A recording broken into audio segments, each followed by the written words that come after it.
J'aimerais prendre mon temps aujourd'hui pour te parler d'un sujet qui te bouffe peut-être. Parfois, on croise des gens dans sa vie, on tombe amoureux, la relation s'arrête et suite à ça, on n'arrive pas à oublier cette personne. Et c'est peut-être même quelqu'un qui t'a détruit, qui t'a fait du mal, une relation qui était compliquée, où des fois ça allait, des fois ça allait pas. Et t'arrives peut-être pas aujourd'hui à comprendre pourquoi est-ce que tu y penses encore alors que c'est fini. Alors, qu'on se mette d'accord, il y a des fois où tu y penses pas, ça va très bien, mais de manière régulière, peut-être une fois par jour, une fois par semaine, ou de temps en temps, ça va revenir. Et tu vas y penser à nouveau. Tu sais rationnellement que cette personne t'a fait du mal, tes amis te le disent. Ta famille te le dit, tes copains te disent n'y retourne surtout pas. Ils savent même qu'il y a un genre de danger, un peu comme si t'étais un camé en manque de sa dose. Ils te disent attention, ne t'approche pas, ne renvoie surtout pas d'SMS. Ils prient pour que tu leur annonces pas en soirée ah bah désolé, j'ai encore recontacté cette personne. Ils savent que tu as un lien et ils vont essayer de te dissuader de ça. Ils vont te dire c'est simple, passe à autre chose, oublie-le. Il y a tellement de mecs géniaux, il y a tellement de femmes qui sont sans sas. Passe à autre chose. Mais au fond de toi, tu n'y arrives pas. C'est-à-dire que cette personne reste comme gravée au fond de toi. Tu sais que c'est pas la bonne, mais tu n'arrives pas à t'empêcher que d'y penser. Tu sais même que tu sublimes certains moments de votre couple. C'est-à-dire que tu arrives même à être conscient toi-même qu'il y a des moments qui étaient nuls, des moments qui étaient bons, et que ton cerveau choisit de gommer le mauvais pour se rappeler que du bon. Et tu t'en veux. Et je te rassure aujourd'hui, t'es pas quelqu'un de faible, t'es pas quelqu'un de bête, t'es pas quelqu'un qui est fou, tu es juste une personne qui a un lien traumatique avec ton ex. Dans une rupture classique, dans un couple normal, tu te mets avec quelqu'un, un jour ça marche, un autre jour ça marche plus, on se sépare et tu l'as oublié. Peut-être que si tu penses à plein d'autres de tes ex aujourd'hui, c'est plus qu'un lointain souvenir. Tu te rappelles juste de leur existence au moment où on te parle d'eux. Mais il y a cette personne, cet ex, cet homme, cette femme, qui est différente. Cette personne, elle est comme indélébile dans ton cerveau. T'arrives pas à l'enlever. Quoi que tu fasses, les années ont beau passer, et parfois même c'est pire, c'est-à-dire que plus les années passent, plus tu vas penser à cette personne-là. Et t'en viens de poser la question de à quel moment ça va s'arrêter. Peut-être même que tes questions vont plus loin. Et si ça se trouve, c'était peut-être la bonne personne, même si tout mon entourage me dit que c'était pas elle, pas lui. Et peut-être que si j'avais fait différemment, ce serait entendu. On aurait réussi à avoir une vie sensationnelle. Peut-être que j'ai pas exploré tout mon caractère, toute ma façon d'être, ou toutes mes valeurs, toute ma communication. Et que si je m'étais comporté différemment, ça aurait fonctionné. Peut-être même que tu te dis, si avec ce que je sais aujourd'hui sur les relations humaines, parce que j'ai découvert certains types de profils qui sont évitants, histrioniques, pervers narcissiques, attachement anxieux, etc., peut-être qu'avec tout ce que je sais aujourd'hui, cette relation à l'époque avec cette personne que j'aimais tant aurait été possible. Et là démarre un cycle de regrets. Tu te dis, si seulement j'avais fait différemment à l'époque. Ça a un nom, c'est ça la bonne nouvelle, aujourd'hui, là-dedans. Et on part pessimiste, mais on va aller sur quelque chose de plus optimiste après, parce que je vais te donner la réponse. Je vais essayer de tenter de t'éviter de faire 12 ans de thérapie en une seule vidéo. On va voir si je te donne les bonnes pistes, si je mets les bonnes graines dans ton cerveau, pour que tu arrives à en sortir un truc chouette. Ça a un nom, ça s'appelle le lien traumatique. Dans ce type de relation, il y a quelque chose de très particulier qui se passe. C'est-à-dire que c'est non seulement la personne qui te blesse, mais ça a aussi été la personne qui t'a réparé et qui t'a calmé. Il y a eu des disputes, il y a eu des phases très dures, il y a peut-être même eu des humiliations, des mots qui ont dépassé la pensée de chacun. Ça a été blessant. Et il y a aussi autre chose là-dedans, c'est que après ces disputes, il y a eu un silence, il y a eu un moment doux, il y a un moment où vous êtes retrouvés, peut-être au lit, un moment où vous êtes regardés dans les yeux, et un moment où tu t'es senti comme une personne super puissante. Tu avais cette sensation d'amour intense en toi. Cette personne t'a fait vivre très probablement les deux. Les pires enfers et les plus hauts paradis sur Terre. Et si c'est encore autant ancré en toi aujourd'hui, je peux te l'affirmer avec assez peu de chances de me tromper, c'est que tu as eu ces bas et ces hauts qui se sont alternés, et ça a créé quelque chose d'autre qui a aussi un nom, Donc le premier nom, c'était le lien traumatique. Et le deuxième nom, ça s'appelle le renforcement intermittent. Une succession de moments très durs avec une succession de moments géniaux. Je te donne 2 exemples. On va prendre l'exemple d'une femme, puis l'exemple d'un homme. Camille est une femme qui est géniale. Elle a la trentaine, 30, 35 ans. Elle est intelligente, empathique, et un jour, elle rencontre Léo. Avec Léo, ça se passe bien de suite. C'est vraiment son genre d'homme. Elle s'entend bien, elle voit que Léo a plein de qualités, et elle a même l'impression que Léo est un peu au-dessus du type d'homme qu'elle rencontre d'habitude. Un peu plus intelligent, un peu plus charismatique, un peu plus beau physiquement, et tout l'attire chez Léo. Camille va tout donner dedans. Pendant quelques semaines, c'est la phase de lune de miel. Et qu'on se mette d'accord, Léo n'est pas un pervers narcissique. Même dans une relation classique, il y a une phase de lune de miel. Ça se passe bien de manière géniale. Léo vient cocher toutes les cases de ce qu'elle attend d'un homme. Léo la surprend. Elle se sent comme une princesse. Elle trouve ça génial. Elle a enfin trouvé quelqu'un qu'elle sera contente de présenter à ses copines. Elle a enfin trouvé celui qu'elle pourrait montrer à ses parents. Elle voit un futur avec lui. D'ailleurs, ils en parlent. Il lui dit qu'il va l'épouser un jour, que ça se passera bien, qu'ils auront des enfants. Et elle a l'impression, quand elle se réveille le matin, de même plus marcher sur terre. Elle a des petits guillis dans le ventre lorsqu'elle le voit. Elle se sent différente, comme un peu aérienne. Lorsqu'elle n'a pas de nouvelles de lui, elle est triste. Lorsqu'elle le voit, elle le trouve génial, elle le dévore des yeux. Elle se sent enfin vue, enfin désirée, enfin choisie. Et puis au bout de quelques mois, arrivent les premières accroches. Ça peut être une critique que Léo va lui faire. Il va la rabaisser. Et il va dire à la fin, non, non, c'est juste pour rire. Excuse-moi, on s'est mal compris. J'ai pas fait attention. De temps en temps, elle envoie des SMS et Léo ne répond plus. Il y a des critiques, il y a des reproches, il y a des silences. Et Camille essaye de comprendre.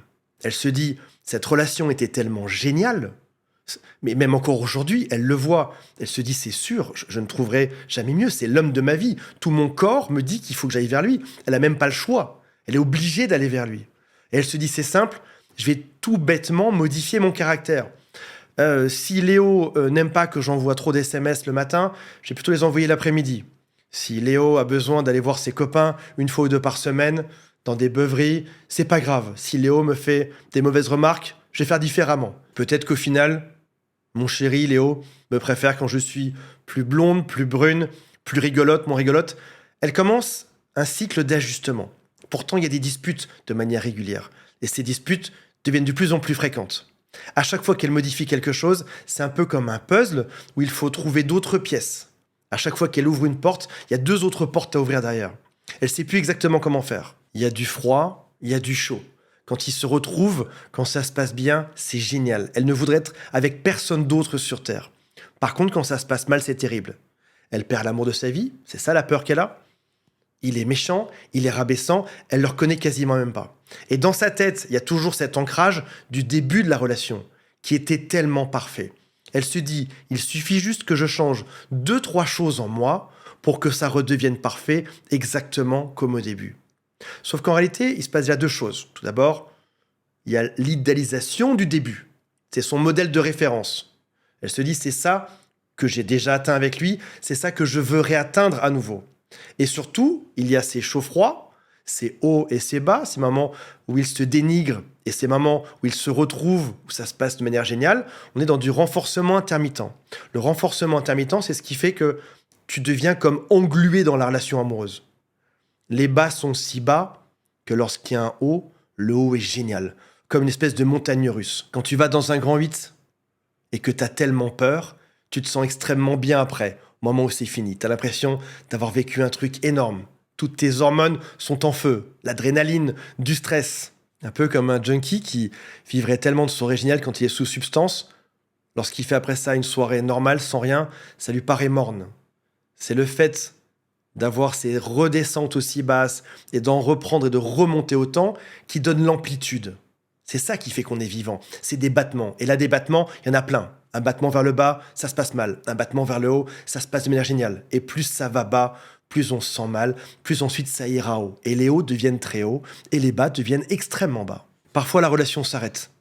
Elle se sent comme soulagée. Et puis, il y a ce grand manque qui arrive. Son mec lui manque à nouveau. Elle doit revenir vers lui, comme un junkie. Au bout d'un moment, elle ne sait même plus qui elle est. Elle n'a même plus de caractère. À force d'avoir ouvert des portes qui ouvrent sur d'autres portes, à force d'avoir testé des choses pour savoir qu'est-ce qui fait réagir les ou pas, elle n'a même plus de caractère, elle est dans le brouillard. Elle ne sait même plus là où elle en est. Léo lui dit que c'est une femme, qu'elle devrait être douce, qu'elle devrait accepter, qu'elle devrait sourire, parce que lui, ce qu'il veut, c'est une vraie femme sympa à la maison. C'est pas ce qu'elle est devenue. Mais en réalité, elle est juste en réaction par rapport à son caractère à lui. Si elle devient aigre, c'est parce qu'il ne la regarde plus. Et maintenant, c'est lui qui lui reproche ça. Il lui reproche à elle l'état dans lequel il l'a mise. Je pourrais te faire la même histoire avec Marc, qui rencontre une femme géniale, qui vit une folie dingue avec elle. Et finalement, ça se passe mal. Parfois, elle est hystérique, parfois elle crie, parfois elle le rabaisse. Et elle lui dit « Mais t'es un homme, tu devrais être plus solide que ça. » Et Marc s'en veut. Il se dit que finalement, peut-être pas si homme que ça, peut-être qu'il manque de valeur. Il lit des livres, il regarde des podcasts, il regarde des séries sur YouTube pour savoir ce qui va pas. Il adapte son comportement en permanence jusqu'à s'en perdre. Encore une fois, il a un modèle de référence, le début qui se passait très bien. Après ça, renforcement intermittent, du chaud et du froid en permanence qui t'englue complètement dans la relation. Mais c'est un battant, Marc. Il se dit, je dois trouver ce qui se passe. Parce que si jamais j'arrive à trouver comment faire pour que cette relation marche bien, alors on sera les plus heureux sur Terre. Mais un jour, ils se séparent. Pour de bon cette fois-ci. Marc devient comme dingue. Ses amis le supplient de ne pas y retourner. Sa famille également, ses enfants aussi. Il sait que c'est la bonne chose à faire, mais il y repense. Il repense à ce labyrinthe dans lequel il s'est perdu en se disant que peut-être que s'il y retournait aujourd'hui, il aurait la solution. Il saurait comment faire. Il n'arrive pas à comprendre pourquoi est-ce que cette relation qui avait autant de haut, qui était si haut, il n'arrive pas à la retrouver aujourd'hui, dans une relation qui est normale. Dans ce genre de relation, on va te demander d'avoir des valeurs et des qualités. Là où l'autre en face en a beaucoup moins. Si tu es un homme, par exemple, on va te demander d'être fort, d'être masculin, de protéger, de rassurer. Et bizarrement, cette femme va venir te titiller dessus. Elle va te pousser jusqu'à tes limites. Et quand tu craques, elle va te dire, tu vois, t'as craqué. T'es pas un homme, t'es pas rassurant, t'es pas protecteur. Elle va te mettre dans le rôle du mâle qui doit sauver, qui doit protéger, qui doit payer. Parce que c'est ça ton rôle, c'est ça ton rôle d'homme. Tu dois faire ça. Mais en même temps qu'elle fait ça, elle te met des bâtons dans les roues. Vous êtes sur un bateau tous les deux, mais elle fait des trous dans la coque, pendant que toi tu essayes de colmater l'intégralité. Elle te fait croire que si tu tiens bon, ça finira par s'arranger un jour. Et toi, dans ta tête, tu te dis que si tu pars, alors c'est que tu as été faible, c'est que ce serait un échec, c'est que tu serais lâche. Si tu es une femme, on t'a demandé dans cette relation d'être douce, empathique, compréhensive. On va te mettre dans le rôle de la mère qui materne cet enfant qui a du mal, cet enfant capricieux.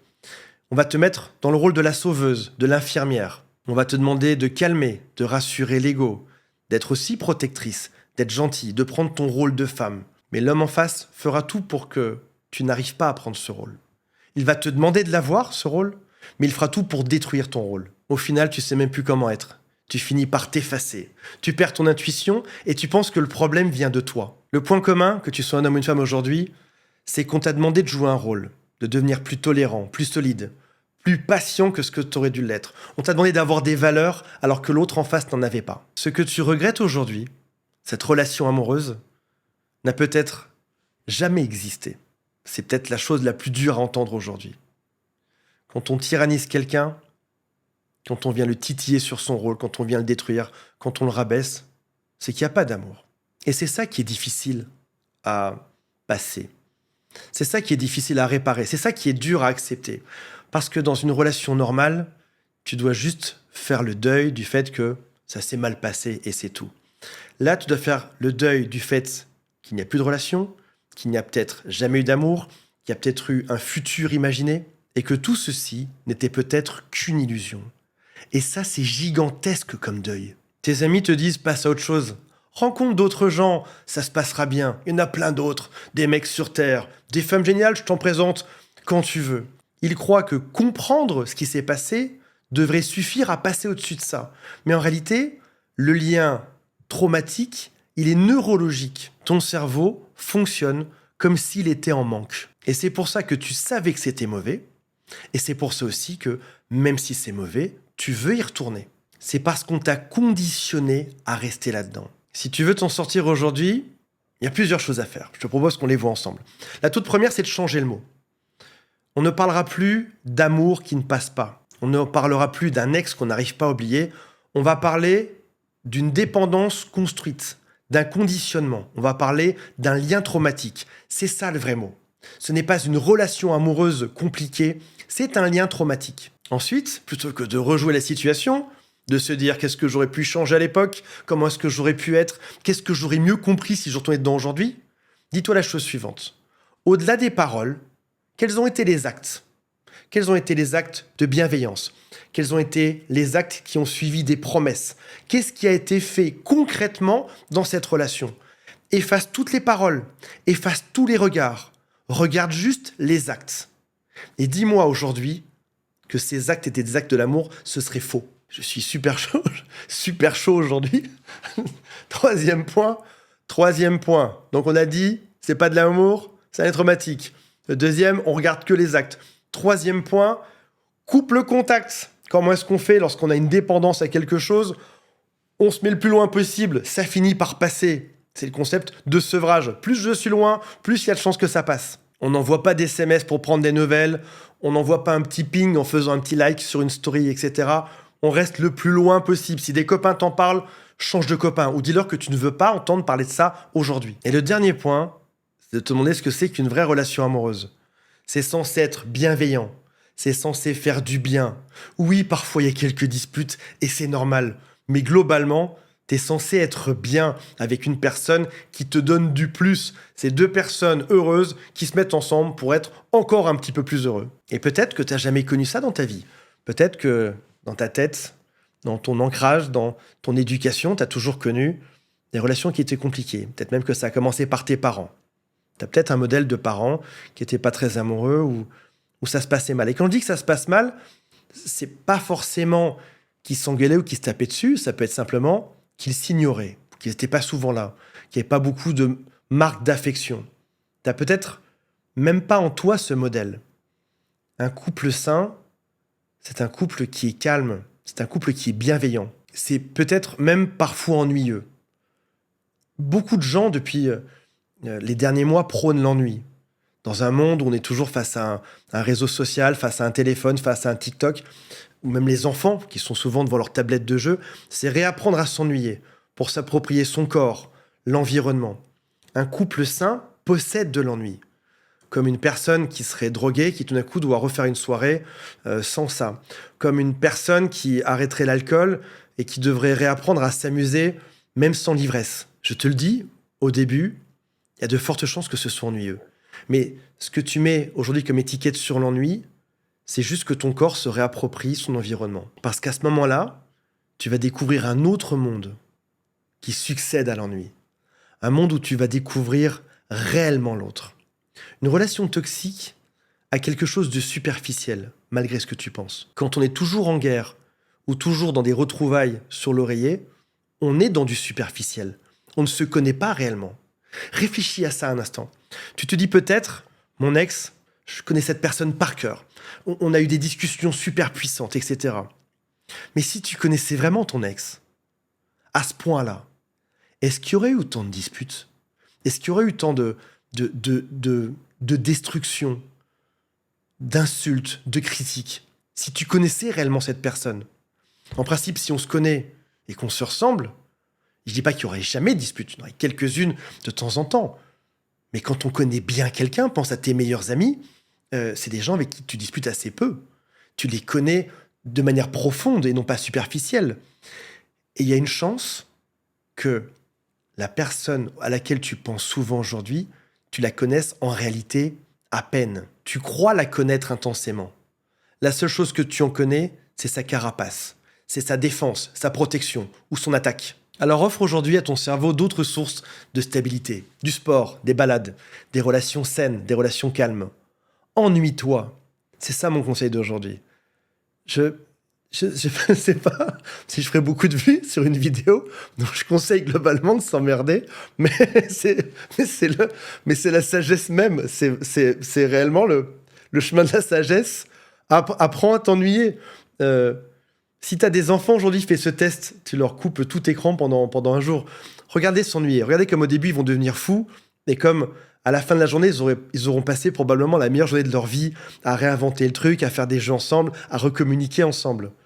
Euh, Prône ça dans ta vie. Réapprends à t'ennuyer. Et tu vas probablement retrouver le vrai et le contact entre ton cerveau et l'univers. Voilà mes amis, j'espère que ça vous a intéressé. J'espère que je vous ai évité 12 ans de thérapie avec cette vidéo. Je vous aime et on se retrouve prochainement. Salut à tous, bye.